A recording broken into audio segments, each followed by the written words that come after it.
One of the hardest things I've ever had to do is find a babysitter so that I could go to prom. Picture me calling every sitter in the neighborhood only to find out that they were also going to the prom. It's like, hey, can you watch the baby this weekend? We've got a date. It's the prom. Oh, no, I'm sorry, I can't. But will you guys be in the limo? The limo? No, I gotta buy diapers. I was a teen parent. I was broke. We didn't even go out to eat on our prom night. Our prom dinner photo is me and my son's mom, and she's sitting there in this big, beautiful ball gown. And you can barely see the spit up on her corsage. And I'm in this angel white tuxedo. And we're sitting there at my Nana's eating a Big Mac. And that's really only because I had a coupon. At 16 years old, my girlfriend got pregnant. And at 17, I became a father. And the good news is, I'm still a father. The bad news is, teen pregnancy is still a problem in the United States. And so what do we do about that? Have you thought about it?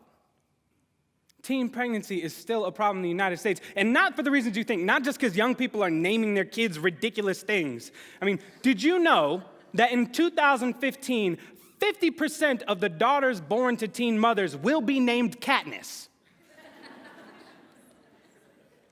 But a bigger issue is that teen dads want to stick around long enough to name their son LeBron, but they don't want to stay around to play basketball with him. Now, I should mention that overall, teen pregnancy is down in the United States. But still, 250,000 teen pregnancies occur every year. 250,000. That's like the population of Lubbock, Texas. Imagine for a moment that all the people in Lubbock, Texas are under 20 years old, most haven't finished high school, and they're all gonna squish out a baby this year. The saddest thing about that image is that all those people are in Little Lubbock, Texas.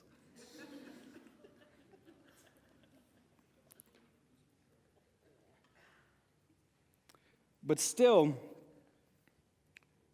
we don't talk about the fathers.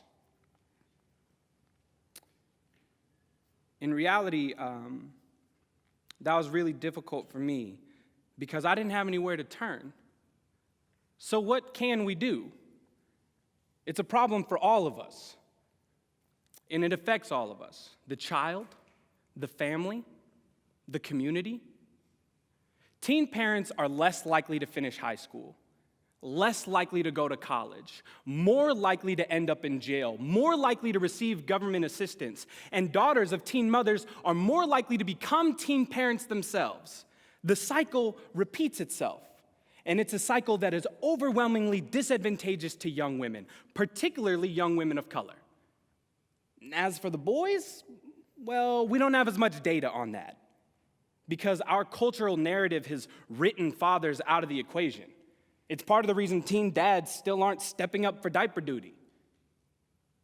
But being left out of the story is part of the reason why they don't play a role in its ending. But despite the fact that over 250,000 young girls will be pregnant this year, there may be a very simple solution to this problem. And what it is might surprise you. 3 simple letters could change the face of this issue forever.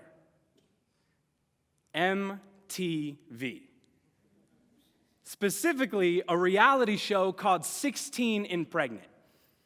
Last year, a study was released by the National Bureau of Economic Research that said that in the 18 months after its release, 16 and Pregnant led to a 5.7% decrease in teen births. 5.7% decrease. You heard me right. A reality show scared teens so much that they, the teenagers, stopped having sex. MTV is saving our youth. But where's teen dads? Or 16 and oh snap, she's pregnant. I mean, for most girls, they watched the show and said, no way, no how, that is not gonna be me. And as you know, if you've ever seen the show, the only advantage to having a kid that young is getting more likes on Instagram. But again, we're leaving out the fathers. Shows like Teen Mom or 16 and Pregnant rarely show teen fathers. And when they do, it's rarely in a positive light. It's more often relationship fighting, passerby parenting, or the kind of weekend dadding that keeps Chuck E. Cheese in business. But the biggest issue here is that teen dads aren't shown a similar narrative that they can aspire to, or, much like the girls who watch the show, one they can try to avoid. So again, where's teen dads? Where's 16 and oh snap, she's pregnant? Why don't young boys have the model that they so desperately need? I would have killed for a show called Teen Dads. I would have TiVo'd it. I would have killed for a TiVo because, again, I was broke. The show could serve as a model to give boys something to aspire to. I didn't meet my father until I was 23 years old. And he wanted to come to my graduation after I finished my master's degree, and people said, oh, why do you even want to meet him? It's been 23 years, no good can come from this. And I thought, maybe they're right, maybe no good can come from this.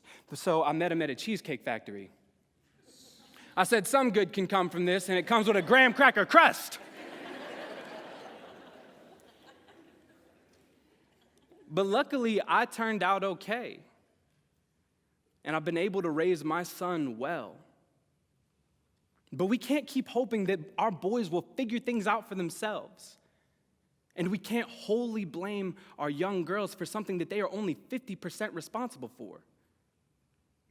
Shows like Teen Mom or 16 and Pregnant are labeled as shows for girls, which is another way of saying that teen pregnancy is just a girl's problem. A few years after my son was born, people started giving out my phone number so that people could call us for help. They would call, and I felt like a teen dad firefighter, right? Like called to put out the flames when things got too hot between two teens. And the first time it happened, I remember the couple, they were both 16 years old, and they came to my son's mom and I, and they didn't know what to do.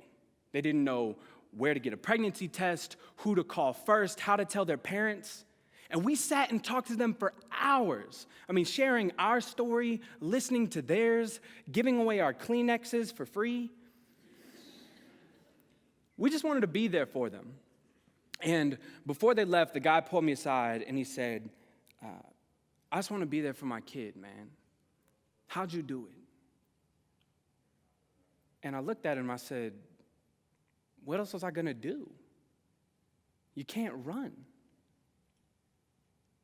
And the look on his face after such a simple response revealed a very simple problem.